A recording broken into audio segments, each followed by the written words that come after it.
Oh, baby. Thursday. Wait, is it? What is today? Thursday. It is Thursday. It is Thursday. It is Thursday. What is up, everybody? Welcome to the DNVR show. Let's go. Here we are, guys. Where?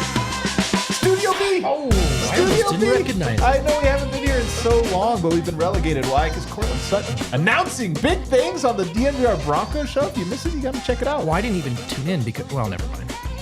Well, because I thought. What did you think? Well, I didn't know we were going to learn that. Well, because it was only an official. Yeah, it was previously scheduled. Yeah, previously scheduled, no meat unofficial. On that there wasn't going to be anything important no there. meat on that bone. Swing and a miss.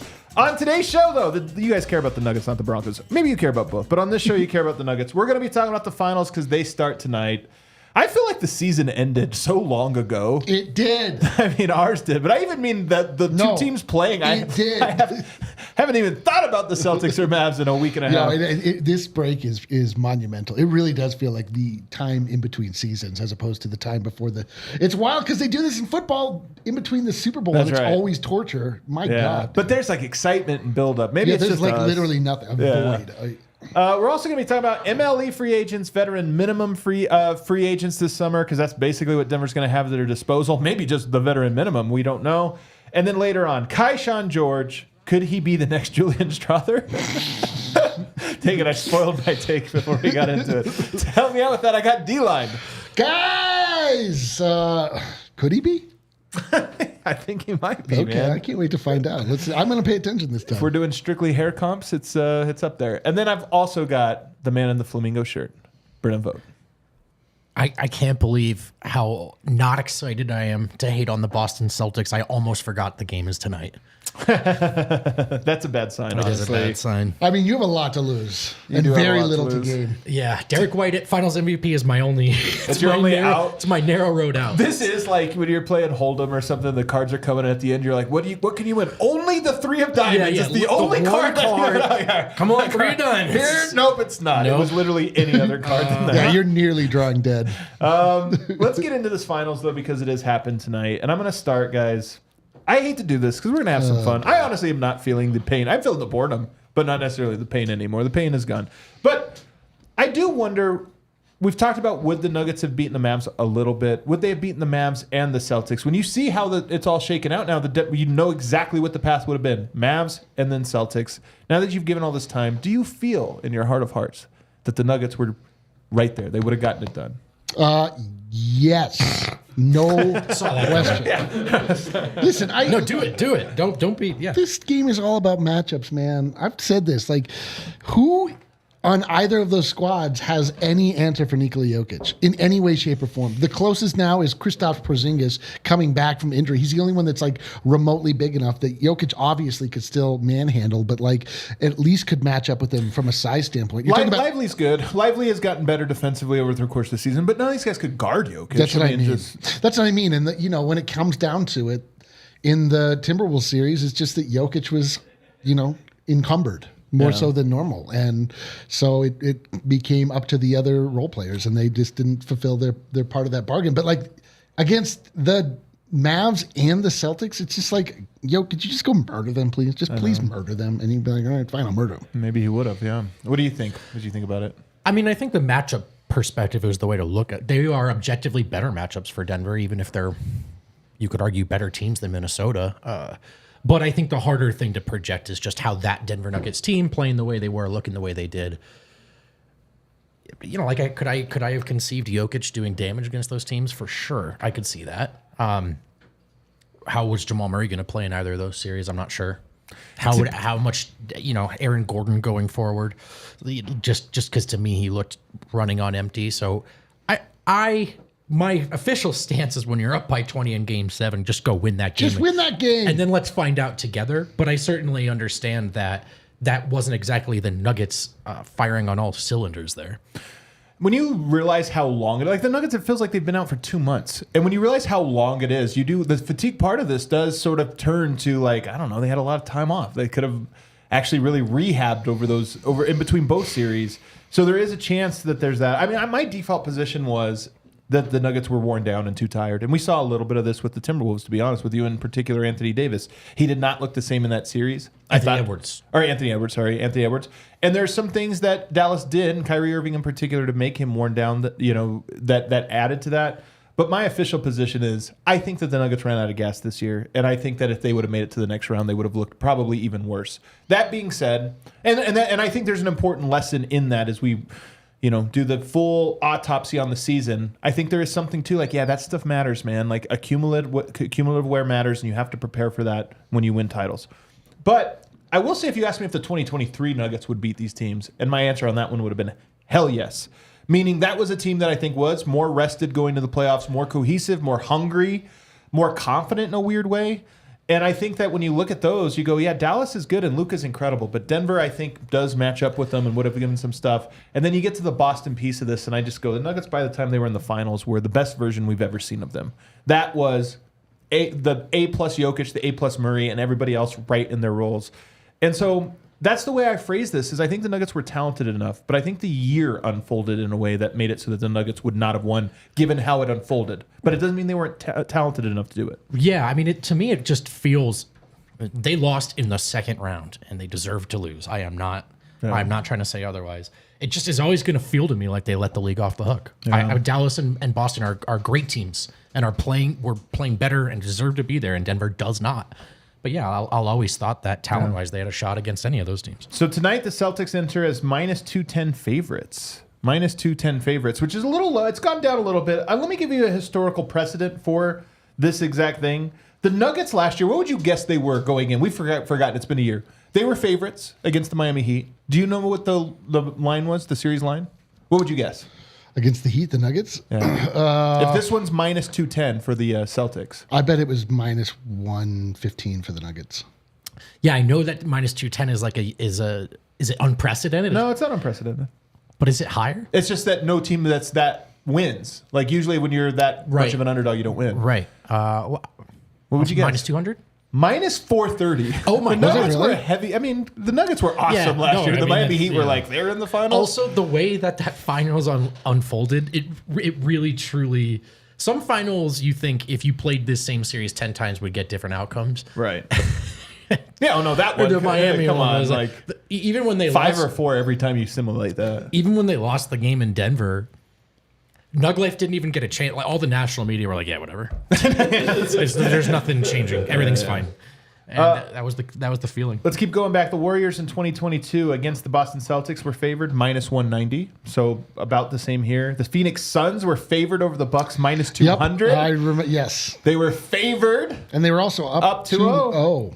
The Lakers in the bubble were favored minus 330 against the Heat. Nobody remembers that series. The Warriors in 2019 were favored minus 280 against the Raptors. And of course, that one, 2 injuries. That's the only reason that one didn't go that way.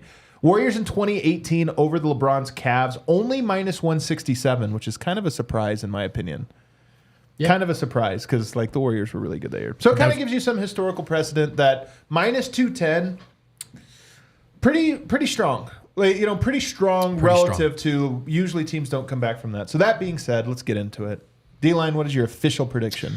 Well, I've already given my official prediction, but I will repeat it. Give us games. I last week or the week before, I don't remember, I said it's going to be Celtics in 6. I don't love that it's going to be Celtics in 6. I just feel that way. To me, it's when I look at it, I just see 2 teams that want to shoot. And I think that Boston shoots the ball better than the Mavericks do as in aggregate. And I think that not only do the Celtics have some ability to at least provide resistance against the front court, the backcourt of Luka and Kyrie. I mean, it's they're not going to stop them, but you at least have Drew Holiday, who's a noted defender. He's a little older now. I don't think he can stay in front of Kyrie, but Kyrie's a little older too. I don't know. To me, it's you at least have a guy that you can reasonably say okay, you can put that guy on that guy, and you'll at least feel somewhat confident that he'll be slowed a little bit. And then with Luka, then you have enough guys to be able to double him all the time. And then Al Horford can match up with Lively, at least from a size perspective. And then you also have Kristaps Porzingis.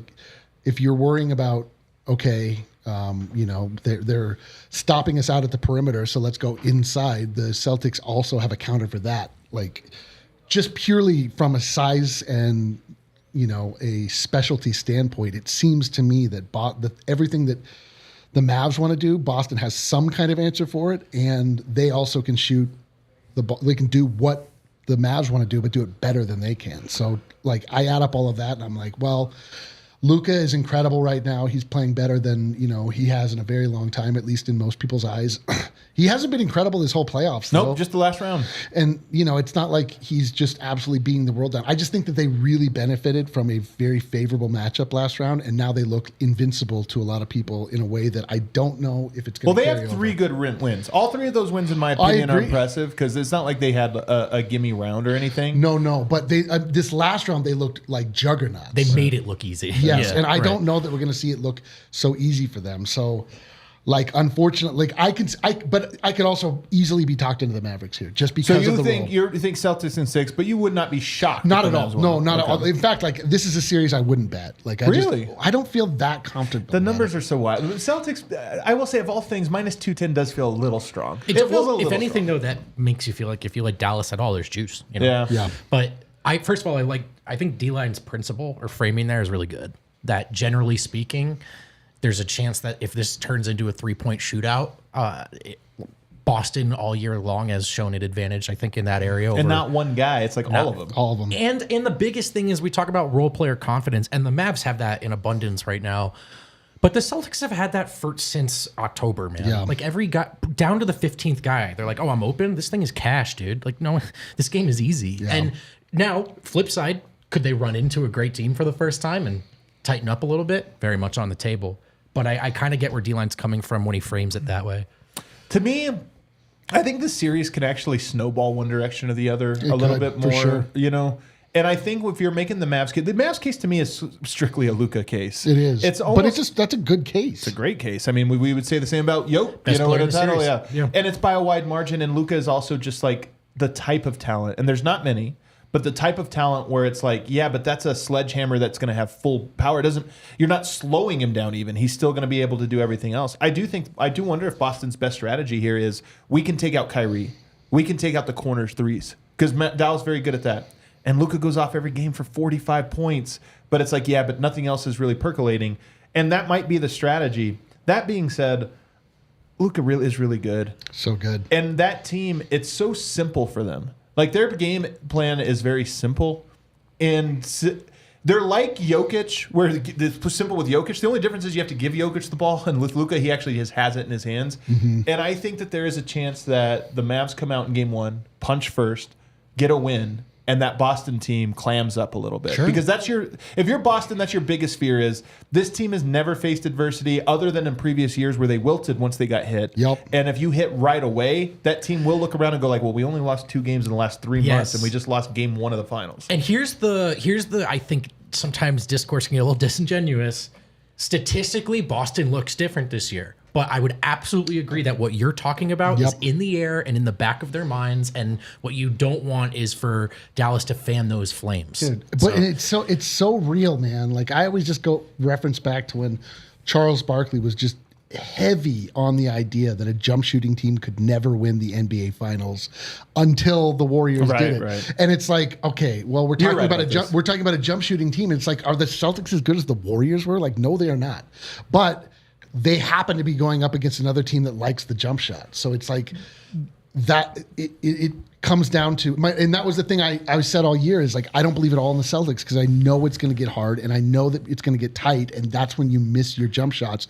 And like, what else do they have to go to? But both teams are in that same boat. So to me, it's like, if I am Joe Mazzulla and I'm actually a coach, and I don't know if that he is or what he does. Could you be Joe Mazzulla for a second while you deliver this? Like, well, first off, everyone's my enemy. You have to fake deep is what you have to do, Joe Mazzulla. I actually don't even know what his voice sounds like. Like, he's that. Have you read The Art of War? You just kind of say that stuff all the time. But I would say, Drew Holiday, you are on Kyrie Irving. And Jason Tatum and Jaylen Brown, you are on Luka Doncic, and you're going to smother him well before the three-point line. The only open, easy shots he's going to get are from the logo. He can hit a few of those, but like we're going to get the ball out of this guy's hands, and then it's like, okay, PJ Washington, okay, Derek Lively, okay, like all these other guys. Like it's up to you the same way that just happened to Nikola Jokic. And can those guys step up? Like I don't think that they can step up in the same way that the Celtics. They're designed. I will say they're designed to handle that a little bit more. I mean, part of what they do is they use Luka to bend the defense, and then their guys are empowered to do things. And Adam, isn't it possible that one advantage Dallas might have as you get away from the three-point shooting dynamic is their bigs and their rim rollers, and how good Luka is at getting rid of the ball when it's been doubled, or finding them, finding them on the roll. And I'm being a hater, sure, no breaking news, but I actually think Boston's one of the rare teams who has made it to the finals, and the jury might still be out on their defense. I actually don't know how great they are defensively, because they could be, but I mean, they haven't like they just got out of a Pacers series. They just didn't need to.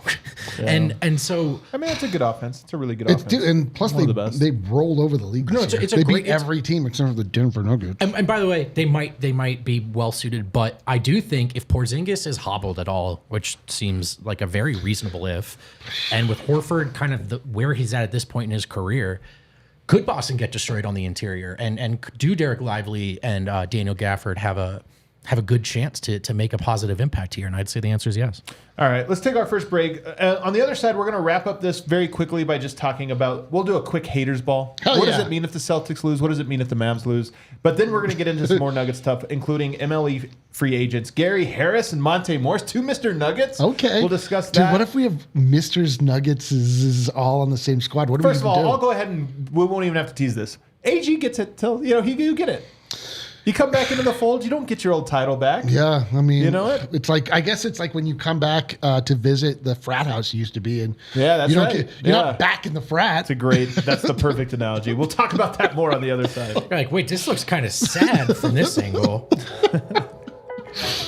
I've had that very experience. Yeah, me too. One time I went back to my school like 2 years later to college, I was like, I'm not anymore. Never coming back, actually. Yeah. Every time I go back to CSU, I'm like, where, what? And no one knows me. So, okay. In hindsight, the people hanging out around the high school spots, you're like, dude, okay, here we go. Toyota is the official vehicle of DNVR. Trucks have always been a part of Toyota's DNA. And so is, you know what, Colorado, you need trucks in Colorado. You do, dude. Got some real blue collar workers out here, Truck brother. the USA out here. Yeah, I grew up where trucks were lame status symbols and took up 2 parking spots at the Milburn Deli. Brother, we're in Milburn. But no, out here, we're in Colorado.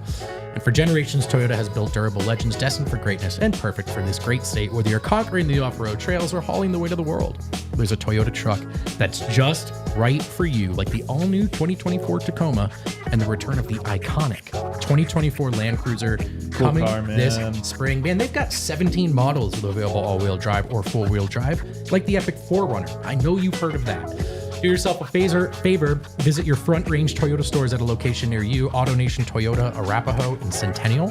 Corwin Toyota in Boulder. Groove Toyota in Littleton. Mountain States Toyota in Denver. Stevenson Toyota East in Aurora, and Stevenson Toyota West in Lakewood. Toyota, as a proud partner of the Denver Nuggets and the official vehicle of DNVR, DNVR's got a lot of things, you know what I mean? We've got official vehicles, we've got homes away from home. Like, for example, beers and buddies. Beers and buddies. And for example, our fortress in the desert, Circa Resort and Casino out in Las Vegas. It's Vegas' first ever fortress in the desert. It really is, man. Yeah. It's a great place to hang out. It's Vegas' first ever adults-only casino resort, world's largest sports book, big old casino, and of course our favorite part, Stadium Swim. I don't know if I'm breaking news here. Vegas gets hot in the summer. It's nice to beat the heat, and they've got a lot of wet space at Stadium Swim, Eric. A 4,000 person capacity pool and a big old screen featuring your favorite bets and your favorite teams. So much wet space. This is a dream. This is a dream come true. Experience Stadium Swim and watch your favorite teams at Circa Resort and Casino. Book your stay with code DNVR20. Remember this part, because you'll get 20% off your stay at our fortress in the desert. Do you want to play full price for wet space? No, I doubt it. Not a chance. 20% off DNVR 20. Getting out of that ad read, and we're back here real quickly, guys, real quickly. What happens if the Celtics lose? Vote, I'll let you go first here. What does it mean first and foremost? It's really, well, first of all, it means the season was a great success. But it's different. The Celtics are in a funny spot because the Drew Holiday move, like he's a little older. It's kind of an all-in move, right? You got Porzingis, who has some injury concerns. Their stars are still pretty young, right? So if you want to go, like, do you have to move on from Tatum and Brown? No, but also at that point, how can you not be looking around as a fan or a member of that team or that front office and be thinking, dude, what is it gonna take? Right. Is this gonna work? Do you know that? Have you ever seen that like cartoon of a guy that's digging and then The quits? diamonds. And then And quits. the diamonds Dude, that's are what I'm right saying. there. Like, yeah, that's every fan exactly base it. thinks they're that guy. They're that guy. Or are they very far away? And, Yeah. you know, look, you can't say yes to that definitively because they have been in this situation. They have put themselves routinely in a situation to contend, which, all jokes aside, is the goal of every team. Yeah. But they are, I think, fast approaching the breaking point just mentally. If I were a fan of, if they fall short this year with this team, with that Eastern Conference, I would be open to all kinds of conversations in the summer. Does that make sense? Yes, that's exactly right. I'll give you another one here. I'll give you two here, D-Line, and you could tell me if you agree with both, if you think one is more than the other. I think it would mean that the East sucks. And I also would think that it means that the regular season sucks. I think both things would take major L's if the Celtics don't win this finals. So really, all we're left with is all that matters is the playoffs and the midseason tournament. If a 5 seed wins and a 64-win team loses, it'll be like, what are we doing? What is this league? Also, everyone's going to make trades at the deadline the next year, too. Could be. It is so true, man. Yeah, no, if the Celtics lose, it is really like you look at everybody involved and you're like, what do we do? I don't even know what we do. We just got Kristaps Porzingis and Drew Holiday. We made the biggest moves in the offseason. We have been so stalwart in our support of building around these two stars. Like, are these not, especially if Jason Tatum comes up with the same kind of performance he had last time when they were in the finals, and he just absolutely laid an egg, and I'm sure Brendan Vogt made the biggest omelet out of it he could have possibly made. Like, I did make a meme. It was a good one. I think I helped you with that. You meme. did. Yeah. But like, really, that puts the amount of doubt that puts in your mind that like, oh my God, is this the ceiling? This very well might be the ceiling. So I don't know what that does to you as the Celtics. Like, we've never, like, for us, it's easy. We're either in or we're way out. Yeah. You know, like, we've never been right there. I mean, we kind of were this season in our minds, but like not like. Yeah, and it sucks. It's actually like one of the worst parts. But to truly make it to the finals and fail multiple times would be insane. I don't know what you would do with that. Go ahead. Well, if you look at assuming the Mavs win, you look at the last two championships, and I know it's a team sport, but who are the best players on those two teams, and what they would have in common is elite decision-making, IQ, floor mapping, however you want to frame it, in Jokic and Luka. And I actually do think win or lose, that's the one thing you could say Boston maybe still doesn't have. They have all kinds of shot makers. They are built to do all these things, but Brown and Tatum are elite shot makers. Are they elite decision makers? And have the Celtics had one? And maybe that's what's missing if they lose. The other side of this, if the Mavs lose, the number one thing is that it's just not Luka's league yet. I think he'll still be in the top tier, but he won't own the top tier. Whereas if he wins, he gets it. And I think that's the biggest reason to be a Mavs hater, if you're trying to be a Mavs hater, is if he doesn't win, it's not his league yet. It's not his league yet. And that's a big deal because it will suck if they win it and everything is framed with, can they get by Luka? Yeah. We enjoyed our 1 year of being on top of that. We did. We made it was the most delicious meal we've ever had. We had it every day. We made ourselves like a meaty burrick. Dude, but we were like swimming in hot it. Summer day. Yeah. A warm glass of yogurt.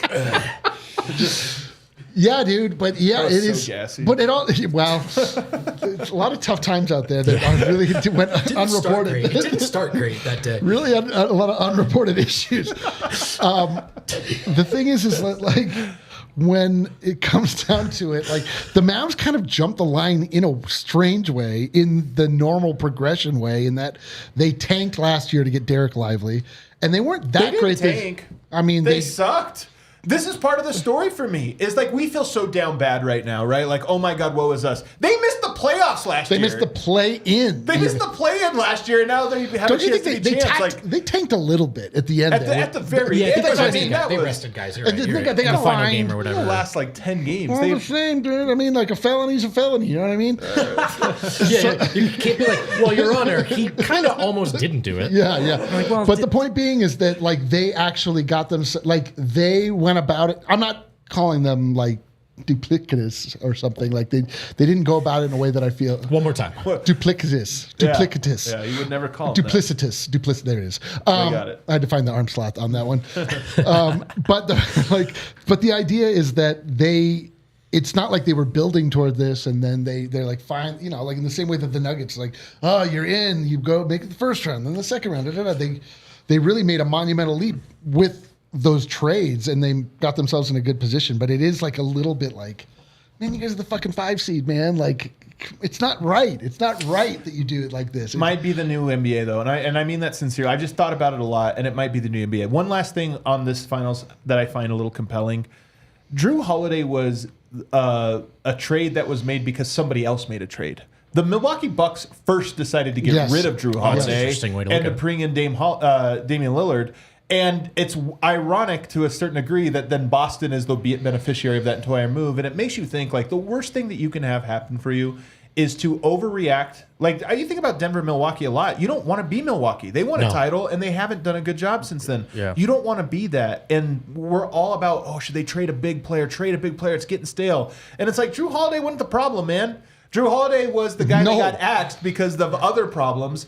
And that's so crystal clear now as you watch how this unfolds. It's more complicated than that. I'm not saying the Bucks would have won if they would have kept him. I'm just saying that you don't want to be the guy that's like, you know what? Yeah. We should trade Michael Porter. And all of a sudden it's like, oh man, he really completed that Dallas team and now they're perfect. Wow, the Lakers spacing looks a lot better. Yeah, it's incredible. Yeah. That's the worst place to be in sports, watching your ex go win at your rival. Well, the funny thing about it, what Milwaukee did is that they completely changed their identity with that trade. It's not just that they were like, oh, we need little new blood. It was like, what if we're an offensive juggernaut? Right, and you're like, didn't you just win because of defense? They're like, shut up, dude. And you're like, okay. They're like, but we lost in the first round. And you're like, well, they were also like, you know what matters? Rim protection, not perimeter defense. Something I've been saying not true for so long. By the way, this has another hindsight feather in D-Line's cap, who just absolutely refused to buy the Dame trade. And he was right. hey, look at me. Let's go. On to some free agents here. Let's get to some Nuggets conversation. As much as the finals is a big story, we're going to talk about the finals. Seems relevant. Whatever, we're going to move on. So, as we discussed yesterday's show, very technical. We had Jake Coyne on, who wrote his manifesto, his annual manifesto, talking about what the Nuggets legally can and cannot do given their financial constraints. Manifesto? Isn't that like what? I know. It's just fun to say. It though. feels it's fun, a little. It's fun to say. That's like what the Unabomber says. Yeah, it's like taking you're a like, new connotation. Not all manifestos have to be bad, though. Like, no, you're but just it's like thinking showing his whole view of the world at large. This when really, is his view of the Nuggets. It's his Nuggets manifesto. As we get into And the if they don't win, if they lose KCP, one of the levers they'll have at their disposal is the mid-level exception. It's really their biggest way to add players. So this first list of guys we're going to get into is the big names, so to speak. These are the big ones. Gordon Hayward. We've talked about this guy a little bit already on the show. I would not be surprised if he was the guy, should they be looking for an MLE. Now, here's the thing about Gordon Hayward. One, very uncool. Like, we have to get this out of the way. well, hold on. He's cool to a certain sect. He has limited cool, but he's not uncool. The Nuggets as a whole, do they move up or down the cool rankings if you had Gordon Hayward? Are we Down. talking about like? We don't have to are we make this talking too about? hard, D-line. We have guys to talk about here. Gordon Hayward, but here's the thing. He might actually be a decent... Like, when you talk about what does Denver need, ball handling, well, he can actually handle the ball. He's not a point guard. But when you just talk about Denver needs guys that can just dribble in any capacity. Aaron Gordon was a godsend because he could dribble the ball up. Yeah. He's a ball handler. Gordon Hayward would definitely give you another guy there without being in that spot. And he can shoot. He's smart. I actually think he would be okay in Denver's system. So is he a guy that... But the MLE is your big move. So that's the big splash they could make. How do you feel about that? I liked it a lot when Oklahoma City got him last year, and then they didn't use him at all. And then Sam Presti just came out and said that move was one of the worst of his careers because it didn't end up doing anything, and they just it ended up being a complete zero. I mean, it's wild because like when it goes quickly. but I mean, like, not We were that, together when it went for him. Do you remember that, D-line? Or Yes. vote? That was like our Were first. you there too? No, this was the first pod I ever did with you. It was. I think Yeah, Dev was there too. Yeah. his the first first podcast. play of the There him he being was. with the Celtics, he just shattered his leg into a million pieces after the entire league was basically held hostage by him, so he could make a decision between Utah and Boston, and no other moves could happen until that, because that was the cornerstone. Like, he's been that level player where he's a guy that you're like, well, man, like, this is the absolute shining gem in the offseason crown. So, like, is he still that guy? Like, long way from that. Yeah, is he still that guy? Like, absolutely not. But like not that far removed from being a player. Like, and for what we're talking about, like the position the Nuggets are in, like, I love this idea. I mean, I brought it up a while ago, but like, apparently there was too much racial heat on the idea of the Nuggets getting white players, so we couldn't talk about it in full. But like, I just like his build. He's a big guy. He's bigger than you expect. He can shoot the ball theoretically. Yes, he can ball handle. You know, I'd be all in on this. Absolutely. Yeah, I mean, like, I think you got to look at him as one of those guys who makes a limited impact, but it's a guy Malone would be comfortable playing. You may not like that, by the way, depending on how you feel about philosophies here. Yeah, and to be honest, like, just quickly, like, I've not seen him play meaningfully because nobody has in a long time, so I don't know what exactly we're talking about. I just know what he has. It's a guy who's played in playoff games. It's a guy who's played different roles in the NBA for different teams. He's seen it all, and he can literally dribble, which I always think about that with Bruce. We go, man, we miss Bruce Brown's ball handling, and I bet Raptors fans are like, his what? And Pacers fans. Yeah, but literally the bar, it's crazy for a team that is as good as Denver is. The ball handling bar is real low. Yeah, but there is a piece of me that wonders about some of the freedom in Denver's offense. There's a lot of guys that aren't that good at ball handling. They get to handle the ball a lot in some offenses. True. And I do think there's a layer to There's that. something to that. Gordon Hayward, to me, is just, here's the other part of it. He's almost certainly playing over other guys. Like, as he's taking some Peyton Watson, Christian Brown minutes, he's taking some Julian Strother, almost certainly.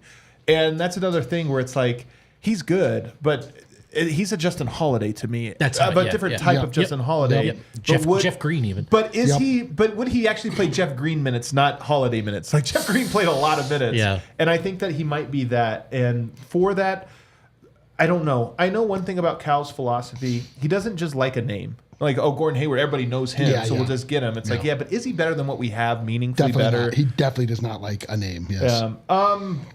Let's take a break. We're on the other side, but we still have to get a lot of MLE agents, a lot of vet minimums here in segment 3. Cool. It's Miller time, though. Did you guys know that? Oh, my God. Kale, give me a Miller. Okay. Our show has changed a lot over 5 years. Have you guys thought about that? Has it? Well, think about the different studio spaces here. We're in Studio B, the other Toyota Lounge, above the Toyota Lounge. And then, man, do you guys remember the Lakewood office? Was it called the Mevo? Yes, dude. In our first office, you couldn't sit in the producer chair because it had some kind of infestation. We weren't sure what, but you would break out in hives if you sat in it. Wow. Tough times. Yeah. Tough times, man. And our show's changed, too. I mean, D-Line's a regular member. We've got Superstar Dev in the fold. A lot has changed. One thing that hasn't changed, the great taste of Miller Lite. Oh, baby. Because it never changes. It's the original light beer, and to this day, it's the best one, more of the taste you want, less of the stuff you don't. If you are going to watch the NBA Finals tonight, and you're thinking about reaching for a beer, don't overthink it. Hold on. All reliable. The classic. Go with Miller Lite. Time has changed, but you can always enjoy the great taste of Miller Lite. Tastes like Miller Lite. To get Miller Lite delivered right to your door, visit MillerLite.com/DNVR, or you can find it where you get beer. You guys know about Miller Lite. Or just scream at Kale. Kale, where's that Miller? Miller. However you celebrate it responsibly. Miller Brewing Company, Milwaukee, Wisconsin. 96 calories per 12 ounces. What? Don't mind if I do. Sorry about I'm going to that. have 9,000 calories tonight with Miller Lite alone. Yeah. Calorie challenge. It's summertime. You're probably looking to get out, play some games, see the city, meet some folks, hang out with your friends. You can do all of that with Volo Sports. It's a premier monthly membership program. The Volo Pass is, I should say, at Volo Sports, gives members unlimited access to sports, events, and social activities every night of the week. DNVR has put some games together. We teams together. We've been on bowling team. We played kickball. We played beer in hand kickball.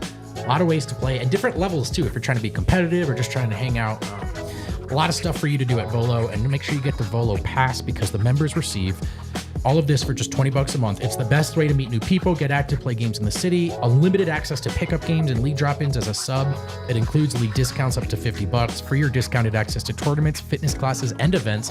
Plus, take it with you. Travel with the Volo Pass. Any perks are available in any city that has Volo. So do yourself a favor and sign up on the Volo app using code DNVR3 to get yourself a Volo Pass for only $10 a month for the first 3 months. Get out there.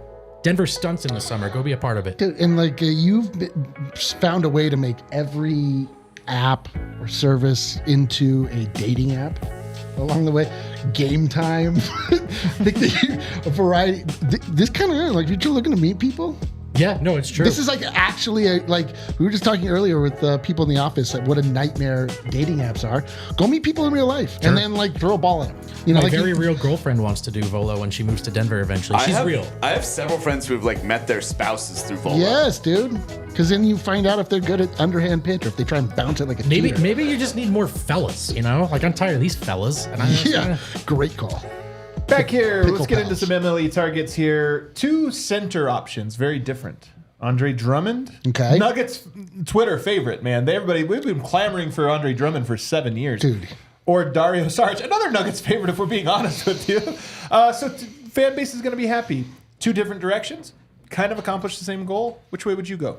And is this like an MLE, how you would use your one bullet? Sure. I mean, well, I think if you're trying to get a center that's playable, you know, maybe this is how you do it. Yeah. Because I think they've kind of almost designated the backup center spot as their minimum or last priority, and I don't know how they prioritize it, but if they do, maybe you want to spend it this way. I do think Andre Drummond 2 years ago had more left on the bone than people thought. Like we're like, he's kind of washed, and then he maybe had a little bit left in the tank. Now I almost wonder if it's a year too late. now he's really in this year's DeAndre Jordan territory. Maybe still more to offer than that. Saric, I think, intrigues me more. I know he's not necessarily a big, and maybe people are tired of seeing that look. But I do wonder if they want to try to stick with something switchable. And I know it hasn't always worked with Zeke, but at times it's looked like their best bet with the personnel off the bench. And, you know, when I think switchable in 2024, Andre Drummond, not first on my list. Saric, I think, is an interesting player with an interesting skill set. And maybe the kind of guy who, I was going to say has more when he gets to Denver, but he wouldn't be playing with Jokic a ton. So, you know, I do wonder though about rebounding. Like Peyton Watson, it's one of his weaknesses, and it might need to have a good rebounder with him. And Drummond's like as good as it gets. That is, the ultimate rebounder. that is true. That is a great point. Yeah. I mean, when I think of Dario Saric, I don't think of him as a center. He's basically like the best version available of Zeke Naji. He's just like a guy that can shoot the ball, stretch the floor. Like you said, switchable. We wouldn't compared to Andre Drummond. Yeah, I wouldn't call him like right. But and then you could talk yourself into the idea that you pair him with 2 defenders in Peyton Watson and Christian Brown that could sort of help lock down that unit a little bit. But like he feels. I don't know, man. Those are 2 very different styles of players. Andre Drummond to me just feels like another DeAndre Jordan, old guy, had some, can still do a few things, but you don't trust him to do much. It would be nice to have. Could you though bring him back and just go Dario Saric, and in the rare instances when we need it to be something else? Stop hitting the chords. So much urgency when Kale moves. It always makes my heart. Is it possible that you just bring back DeAndre Jordan? He plays 20 games next year, and the rest are Dario Saric as the center. I mean, it's entirely possible. That's what the plan was this year. Yeah. But Zeke Naji was just like so useless in so many ways, sadly. So to me, if you do believe in the architecture that you have for that bench, which I don't know if you believe in it, like, do you fully believe that that's the right structure? If you do, you get Dario Saric, and then you pair him with DeAndre Jordan. But what if we add Daniel Tice to the mix? And Richaun Holmes. I don't know if Holmes is in particular needs the MLE, but we're combining here some options. If we add those 4 guys now, is there an order that you kind of fall to? I think I probably would want Richaun Holmes, honestly. Like, we're thinking back to 4 years ago when he floated his way to kill the Nuggets. Let him kill the Nuggets from the inside for once. Yeah. No, I don't. I mean, he's just. I don't know, man. Maybe Saric. This is a weird. I mean, this That is is like a weird this is a poo-poo platter, right? Yeah, Like, that's hey man, that's a lot of the options. How would you order those 4 guys? Sorry, can you give me the 4 again? Drummond, Saric, Tice, and Holmes. maybe I'd want Tice. I think Tice might be the number 1 guy. So I for me want- there. I- He's like he can play in the playoffs and regular season. I have wondered how that guy's like available or hasn't been scooped up by certain teams over the years. Tice is up there for me. A little intrigued by Saric. He also gets bodied by guys that are actually good. You know, I think he's a true backup. Where By the way, chat's saying Sarge not switchable. I get it. I mean, I don't think he's like Paul George. I'm just saying Andre Drummond is a very Way more than- stationary center. And like I guess if you're talking yourself you're into, switching with Saric. yeah, and if you're talking yourself into guys that like we thought about Vlatko at the 5, right? Which we still are. So you could talk yourself into Sarge in some sort of role there. I think Sarge and Tice. Rashawn Holmes feels like a classic. That guy has killed us for years. Let's get him in here. Oh, I forgot our second unit's terrible, and he doesn't. That's why he doesn't look good at all. So that I don't know. Do we need to? I mean, we just keep talking about white guys. Do we need to get? No, come on, man. Come on, Eric. We're trying Rashawn to. Holmes, Andre Drummond. Yeah, we're trying to get out of this place, Eric. Gary Harris and Monte Morris. Now, if we move on, 2 more options that maybe are MLE type guys. I mean, Monte does have. I love Monte, and I think he's What's not clearly to the love? better player, than Gary Harris in terms of what Denver needs. The only question is he like a championship playoff piece? And that's the only thing I don't know. He might be a guy that gets cut. The further you go, it's like, Monte. yeah, but now we don't have Monte in the rotation. I mean, he wasn't really in Minnesota's rotation when it mattered, so that could be part of it. But he, I mean, he is a guy. He probably would be in Denver's rotation because he can absolutely dribble the would. basketball. No, he's a good point guard. He can dribble the basketball. I'm saying even in the playoffs, like if you get to a point where, I don't know, you probably don't want him to like be featured too heavily, but he is a guy that can dribble the basketball, make some basic reads, get it up the floor. And honestly, Denver has missed that since he's left. Who's the other option? Gary Harris. Oh. I don't know what utility Gary Harris has in a world that features Christian Brown, Peyton Watson. He's a spot-up shooter at this point. I mean, he is a better shooter, but is he a better I'm saying- defender than those guys? Like, are you playing all 3 of them together? Man, I would take Monte back in a heartbeat. Like, don't forget that Monte left, got injured, got way out of shape, Yeah, he really did. went from Yeah, Detroit that's a good and point. then was brought into the Minnesota organization well after the pecking order had already been established. He didn't have it was the same thing as Gordon Hayward. He didn't have a chance to really establish himself as the backup center. You have or backup 1. You've got Nickeil Alexander-Walker. You got a bunch of ball handlers there with Minnesota. So it would have been like a feat for him to be able to leap over a bunch of guys. Like, dude, Monte's dope. I would love to have Monte back, especially when, if you think about just straight up replacing Reggie Jackson minutes with Monte Morris minutes, that'd be amazing. And, you talk about a guy that is, Reggie Jackson, what not only viewed himself as and was often viewed as the primary offensive option on the bench.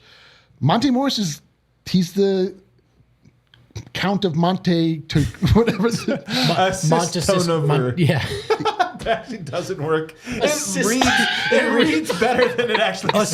Assistio. Yeah. Assistio. But like you're looking at a guy like a All-timer, Christian, though. but you're looking at a guy like a Christian Brown who can slash and finish, and you're looking at a guy like Peyton Watson. You're right, actually. You know what? Is it Monte? It's Monte, dude. Monte? Big Are we talking Monte. ourselves into Big Monte? Yoke like I want Monte Morris vibes. back. I feel like the Nuggets need vibes. Honestly, Yes. this is the Monte. thing is they need some vibes. Is he enough vibes? I don't know. Bro, he has But he has game-winning positive moments, vibes. dude. We made him Mr. Nugget. You want to talk about that's a purely vibes position. One note, Kel, can you pull up that latest chat from Tommy there? I think that's how you say your name, brother, or sister. Or Tommy. Tons of assumptions here. Not much better than Reggie. I wouldn't look at it as like how good they are. These are 2 different players. So one thing we've talked a lot is about how developmental are the minutes alongside Reggie for the young guys. That's a great point. And Monte Morris is an actual point guard. Yeah, dude, Just something he to helps to consider. develop these Strother. He sets up Strother. He sets up group texts. He does it all, dude. He's Mr. Nugget. I can't believe I'm going to talk myself Wait, into is wanting he, Monte Morris. is he gettable? Yeah, I mean, again, who knows? Sure. You're doing the preliminary thing, sure, but yeah, I think he probably will fall in that slot, or roughly in that pay slot. If we get some other options, these are more minimum guys. Our old friend, former Nuggets draftee, Doug McDermott, Oh, hell yeah. bringing the whole band Dougie back together. McNugget, dude. Doug McDermott Robert Covington, Jay Crowder, Lonnie Walker. I'll pair those 4 together. Let's just go there for a second. Any of those guys that, again, when we think about free agents, they're all in your head. You always have some guys in your head. The ones last year were what? Reggie Jackson and Holiday. Like, that's the caliber of player you're going to get, more or less. So you're comparing them against those guys. Doug McDermott, Robert Covington, Jay Crowder, Lonnie Walker. See, for me, again, like, if we're looking at any positions that's not a 1 or a 5, like, I don't care. Like Jay Crowder, cool. He takes minutes away from Peyton Watson. He's a power forward. I know, but he takes away time from Peyton Watson. He takes away. He also is like a prickly personality. It seems like everyone hates him everywhere he goes. Dude, he stinks. And plus, he's like, he's just like, oh God, what is his name? Yoke got in his face that one time. You remember that? Do you guys remember when he bodied him? Yeah. Made him like turn down? Yeah, Jay Crowder has that effect on people. Yeah. Do you know what? Both of those guys, Jay Crowder and Doug McDermott, are. There are certain players in the league where people be like, they're good shooters. Look at their numbers. And it's like, I've never seen them hit a shot. Really? I've never seen them hit a 3-point shot. I know that they do. I know that's what Doug McDermott does, dude, but I've never seen him do it. This is my life. This is my whole life, is that I only go off of what I see. Okay, go ahead. No, I'm with you, dude. Because it's like the opposite of, the same as Kevin Love in like the prime Cleveland years. They're like, what a shooter. Has he ever hit one? Lonnie Walker, though, for me, because the Nuggets lack athleticism, I feel. And I don't know how much that one piece changes everything, but that's my podcast answer, is he brings something to the table they don't have a ton of. They don't look super athletic to me these days for all the things they have going for them. But the bench kind of does. Christian, that's a good point. And Peyton, man, good counter, D-line.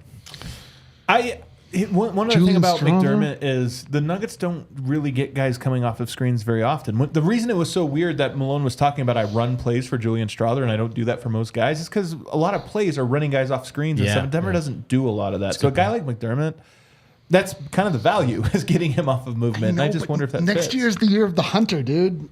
Tyson You're Hunter. right. This is the other, and this is definitely how Cal thinks. He's like, oh, what does McDermott do? He runs off ball well and shoots. That's what we drafted Hunter Tyson for. And he's cheaper and on the roster. Exactly. That's what I'm saying. Like, the things that we do not have on the roster are a good 1 and a good 5 off the bench. To me, if you're thinking about anything else, you are bringing in a guy that's going to take time away from somebody that you just gave a roster spot to for an entire season, which theoretically could have cost you the championship by not having another vet or whatever, because you want to keep Hunter Tyson, you want to keep Julian Strawther, you want to keep Jalen Pickett, like all these guys, and then you don't see it through. Like, what are we doing? That, to me, that would show supreme lack of focus and like not able to carry out a long-term plan, and that would be very troubling to me. Like, we just need to get the shit we need. At the same time, I mean, if you can add talent with a vet min, you know what Malone would want. You know what Malone would want. But that's part of the calculation if you're in the front office. All right, 2 more names that I actually really like here. Oh boy, Kris Dunn and DeLon Wright. Dude, Kris Dunn. You know why I like Dunn? You remember we always talk about Rashawn Holmes? I always think of Kris Dunn and how much he looked like Nikhil Alexander-Walker on Moutier in Summer League. Remember how he kept picking his pocket at half court? He was the Summer League MVP. He was incredible. That being said, he does have some traits I actually like. The only thing is again, if you start thinking about non-Jokic minutes, you can't pair him with like Christian and Peyton. That's like a horrible offensive lineup. It's really just but defensively, all Predators. Yeah. I feel like modern. DeLon Wright, kind of the same thing, by the way. DeLon Wright just got fucking dropped he got bought out. Guys, we're talking about vet minimum. No, that's right. No, I know, but like, if you're talking about a guy that just got bought out, like the other side of the buyout market is not only you bring in a guy that from the buyout market, he's not going to help your team. Think about the guy you let go on the buyout market. Yeah, but I mean, Denver is just kind of trying to do that with Reggie, and maybe I will say it's a different look than.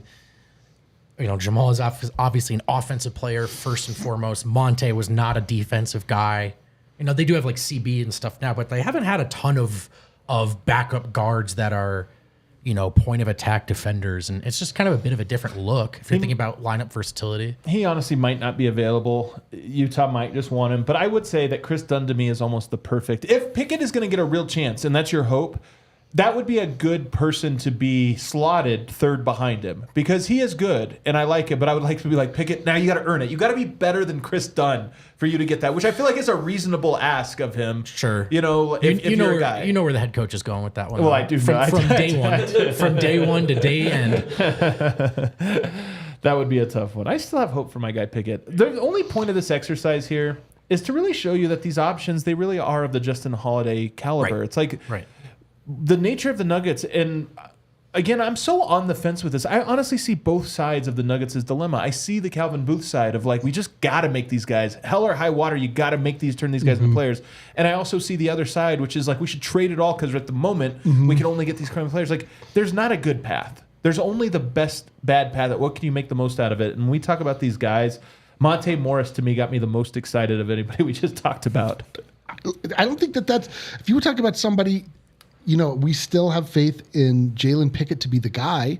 Like, who better than a guy like Monte to come in You're and right. help? They're like the same size. Exactly. Like, you could say Monte Morris is the third guy behind Jalen Pickett, whatever. Like, that's actually a very, like, if you want to talk about a vet that you want to bring in to guide a young player through the league, help him sort of understand, like, the politician Monte Morris, like, knows his way around this league better than anybody.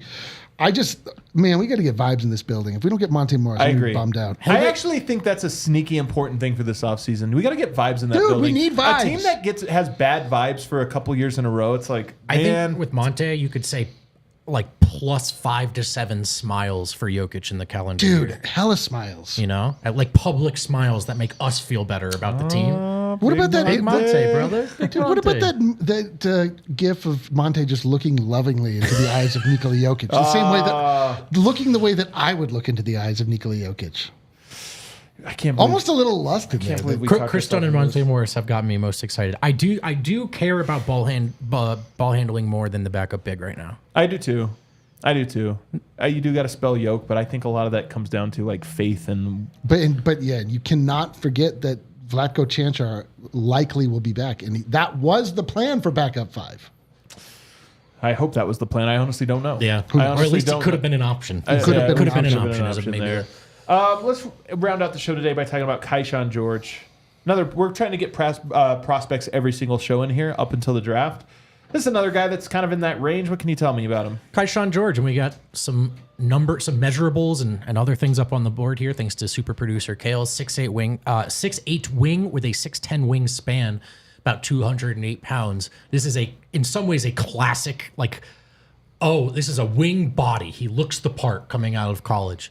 You could say we'll have to probably fill in that frame a little bit, but he's got that wiry kind of wing frame. It's wild when guys are 40 pounds or 30 pounds lighter than me and that much taller. Totally. That's a lot of weight. It's tough. But I will say, certainly, there have been a lot of guys who've come through Denver one way or another. You go, do they look the part? You know, Kyshawn looks the part as far as the measurables. His body is an NBA body. It's an NBA body. 6'8", 6'10", Mailform corner? 208. That's a great. Yeah, I mean, it's that time of year. It's that time of year. Corner. And then the question is, you know, can he fill out at the next level? Will he fill out at the next level? Pros, think of him as a shooter because that's what he does. Decent feel for the game. He's a shooter. The athleticism's a little raw. We looked at Cam Johnson. Again, comps From Switzerland. can be very optimistic. Yeah, he's a Swiss wing who I think played in Miami. Do I have that right? Yes. Yeah, so grew up in Switzerland, high school in France, actually, and then college at Miami. So kind of all over the place. So Really soft Euro. pro comp Cam Johnson, maybe a smart guy who knows the game and can shoot. That's a high end comp. Yeah. But hey, man, maybe that's kind of what you're looking for, right? Like high end role players. So I do love this note about him growing into this body late. This is another thing I feel like is a bit of a Cal. Like you try to look at the Cal markers, like what are the things he likes. That's one of them. Oh, late bloomer who grew into a completely different form. He was a point guard, but now he's a wing. and well, yeah, I think a lot about kind of Peyton Watson, right? And how we think of Calvin Booth as he wants these ready guys because of Christian Brown in that last draft. But what he did with Peyton was do his best to turn a late first 1 year into essentially like a late lotto pick the following, right? By believing in Peyton the way he did. So this is a guy with an NBA body who might not be there yet, but could he grow into something different than he is now? So yeah, he is. By the way, that 6'8", 6'9" wing, like we know that's another thing Cal values. The length, the length from the perimeter. Those guys are hard to find. You usually get bigs or you get guards, but you don't get a lot of 6'8", 6'9" guys. So he averaged 7.6 points per game at Miami as a freshman, 20 years old. He did shoot 40% from three on 4.2 attempts per game, 1.7 makes. And again, I think that's just how you're thinking of him first and foremost as a shooter. And with shooters, is he a guy who's going to play right away? Is he a project? Are you looking for a project with this pick this year? I always think with shooters is the big adjustment is not, okay, can he shoot? How comfortable will he be as a shooter at the next level, as in getting open, dealing with maybe longer and taller guys, contesting, the physicality of when you're attacking closeouts. So, with shooter, this guy by all means as a talent projects as a shooter. And then the questions are, how comfortable can he be right away? Will it take some time? Will he grow into that frame? But that's probably, I think, how I understand this fella. 92nd percentile as a catch and shoot guy in college. Yeah. So that's he shot over 40% from three, which is wild. Although, much like we talked about Julian Strother a bit last year, shooter still working a little bit on some of the other stuff. Yeah. And he's slow. One of the things is his movements. I know somebody comped him to Kyle Anderson. He does have the way Kyle Anderson's, like, even his arms move in slow motion when he's running. You know what I mean? Like, that's kind of how he looks too. Right. Like, all of his movements are like, the strides are long, but you're like, huh. Yeah, you're like, all right. Well. Yeah, so it's not an explosive guy. He's not a great finisher inside the perimeter, but he is a shooter who seems to understand the game. I would look at him as a fellow that probably needs a little seasoning. That's everyone's favorite word right now, right? Seasoning. But also think about this. Like he's coming over from, so he's born in Switzerland. He played high school in France, and then he gets to Miami and just gets to play 1 year as a freshman. So you're looking at adjustments as far as how different the game is from the levels he's played at. Yep. But yeah, a shooter and a wing and an NBA body, an NBA prototype there. Yeah. There's no way we can draft this guy. We have Julian Strother. We have Hunter Tyson. This is one of the big things. Is this is a copy of something that you already brought in? Yeah, and like, twice over. Yeah, there's no way. That would be redundancy. There's absolutely no, unless you don't believe in those guys. And if you don't believe in those guys, you should have moved them already. It almost means that it would be impossible. Look, it's pretty much impossible for all your draft picks to succeed anyway. But when you draft three guys in the same spot, it's like, yeah, they're not all three going to hit. Only at best one will hit. At best one. Yep.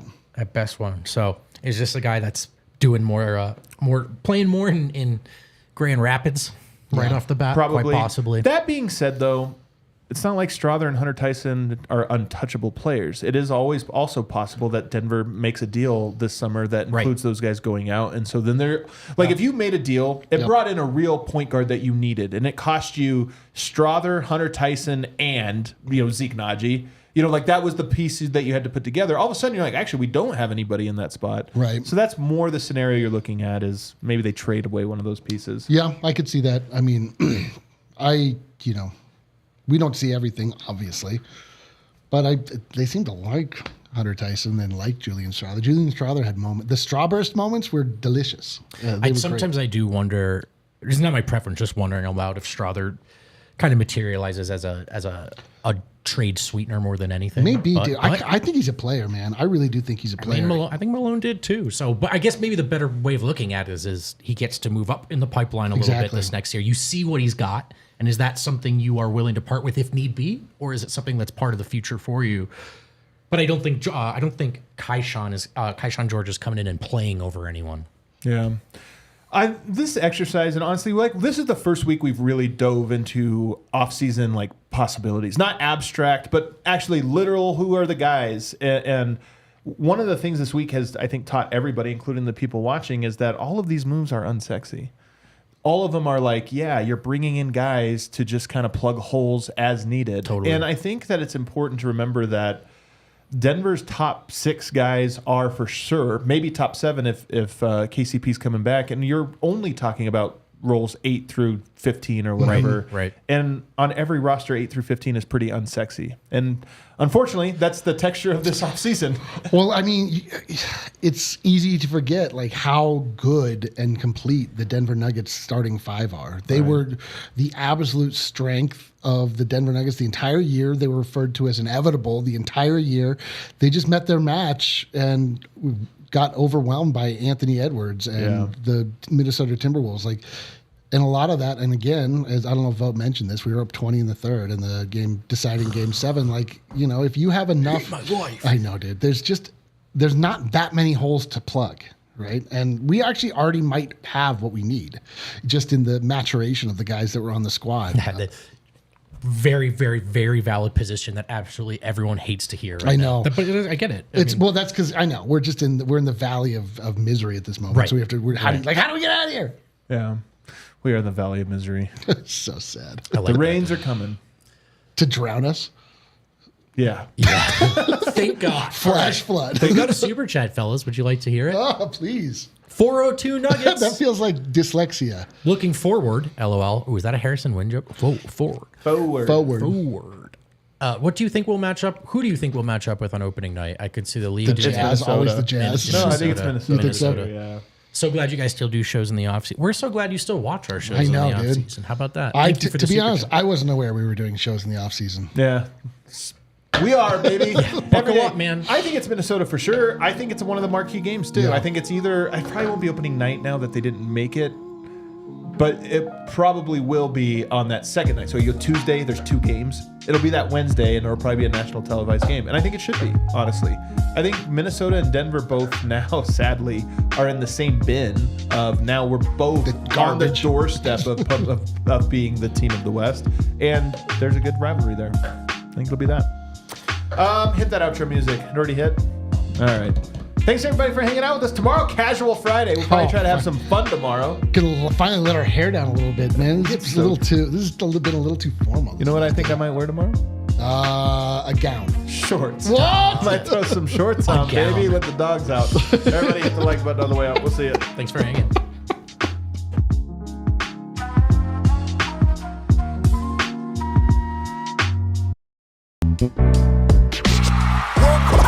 We all silly like the mayor.